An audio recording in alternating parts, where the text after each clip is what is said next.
அனைவருக்கும் வணக்கம். என்ன சீமான் சார், என்ன உங்க நிலைமை எப்படி ஆயிடுச்சு? என்னை கூட்டு போய் விஷத்தை வச்சு கொண்டுடு அப்படின்னு சொல்லிட்டு இருக்கீங்க. ஒரு பெரிய போதி தர்மர் இவர் கூட்டு போயிட்டு விஷத்தை வச்சு கொள்றாரு.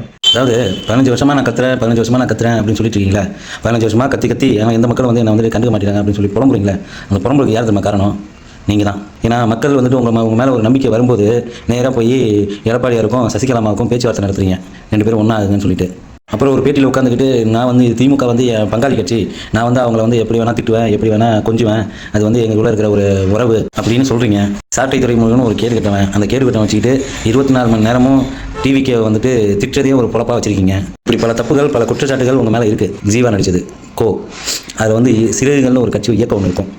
அதில் வந்து அந்த படத்தோட அந்த கட்சியோட தலைவர் வந்து தான் கடைசியில் வில்லனாக காட்டுவாங்க. அந்த மாதிரி ஒரு ஒரு ஒரு 5 வருஷத்தில் 4.5 வருஷம் வந்துட்டு கடுமையான பிரச்சாரம் பண்ணி கடைசியில் தேர்தல் நேரத்தில் வந்துட்டு போய் கூட்டணியில் போய் சேர்ற மாதிரி ஆளுங்கட்சியில் பிரச்சனை இருந்தால் உங்களுக்கு என்ன, பிரச்சனை இல்லைன்னா உங்களுக்கு என்ன? எடப்பாடியாருக்கும் சசிகலாமையாருக்கும் வந்துட்டு பிரச்சனை இருந்தால் உங்களுக்கு என்ன, பிரச்சனை இல்லாட்டினா உங்களுக்கு என்ன? ஒரு கொள்கையை வந்து திமுக எதிர்ப்பு தானே இல்லைங்களா? நீங்கள் என்ன பண்ணிட்டுருக்கீங்க? பிரச்சாரம் வந்துட்டு திமுகவை எதிர்த்து பேசுவீங்களா, இல்லை விஜய் எதிர்த்து பேசுவீங்களா?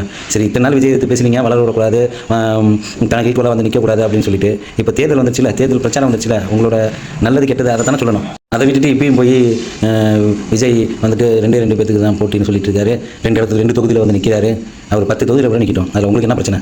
நீங்கள் ஜெயிக்கிற கான்ஃபிடென்ட் உங்களுக்கு இருக்குல்ல, நீங்கள் ஜெயிக்கிற கான்ஃபிடென்ட் உங்களுக்கு இருக்கிறப்போ நீங்கள் உங்கள் வெற்றியை தானே பேசணும். அவரை பேசுறதுக்கான சம்மந்தம் என்ன உங்களுக்கு? இப்படி எவனுமே தமிழ்நாட்டில் வளரக்கூடாது அப்படின்னு சொல்லிட்டு எல்லாரையும் பிடிச்சி திட்டிகிட்டு இருக்கிறது தான் உங்களோட அழிவுக்கான காரணம். என்ன, ஜல்லிக்கட்டு போராட்டத்தில் லாரன்ஸ் சார் வந்துட்டு முன்னாடி நின்று எல்லாத்தையும் வழி நடத்தினார்.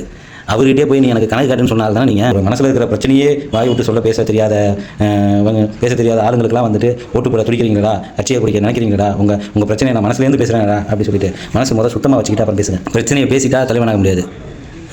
மனசு சுத்தமாக இருக்கணும். ஏன்னா நாளைக்கு இருக்கிற மொத்த பேரையும் கொண்டு போயிட்டு எவங்க ஏதாச்சும் அடகு வச்சுட்டு ஜெயிக்கணுங்கிற ஒரு எண்ணம் இருக்கா முதல் உங்களுக்கு?